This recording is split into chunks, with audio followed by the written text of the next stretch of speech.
Thanks for stopping by for this week's 2 Minutes with Tim.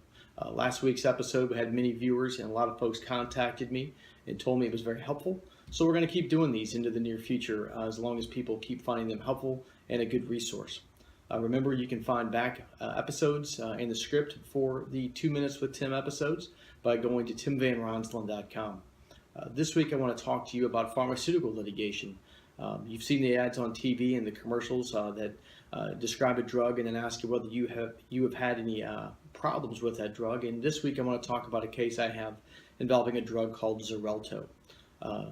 If you or your loved ones have had a problem with blood clots, they may have been prescribed a medicine called Coumadin. Coumadin's been around since the 1950s. It's been an extremely effective and very cheap drug. Users have had a lot of relief from those problems after being placed on Coumadin.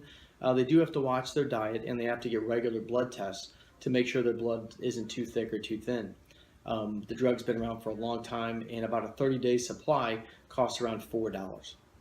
In 2011, Johnson & Johnson, along with Bayer, marketed and developed a drug called Xarelto. Xarelto hit the markets in an effort to replace Coumadin by getting rid of the blood requirements of blood testing and the dietary restrictions as well. Initially, the FDA refused to approve Xarelto in light of how effective Coumadin had been. But the FDA considered it more, and they decided to approve the drug for blood thinning purposes. And it hit the markets in 2011, and it was a blockbuster drug, and it still is. About a 30-day supply costs a little over $400 of Xarelto, and it brings in billions of dollars of revenue, billions with a B, to Johnson & Johnson every year. So it's been a blockbuster drug for them. Unfortunately for many patients, it's also been a nightmare drug.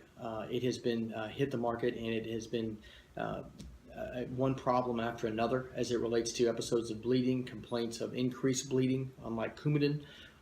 Even though you don't have the blood testing requirements, there's been many episodes of people suffering life-threatening and even deadly episodes of bleeding within their bodies due to Xarelto. There are thousands of lawsuits regarding Xarelto, and the first of those cases goes to trial in April of this year. My case is a very sad case. I represent a 59-year-old man who was having some health problems, and his doctor put him on Coumadin to regulate his blood thickness, and it worked great.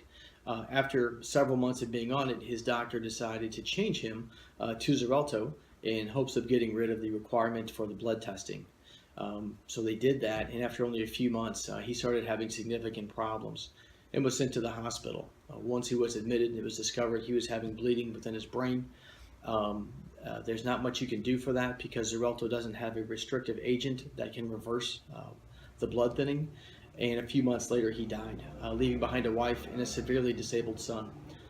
It's a very sad case, and it's a case we're going to be looking at with some experts and be following that case soon. If you or a loved one has had problems with Xarelto, bleeding episodes, or things like that, or if you have questions about Xarelto, please feel free to give me a call. You can always reach me at 573-635-7977, and I'd be happy to answer any questions you have. Thanks for stopping by for this week's 2 Minutes with Tim.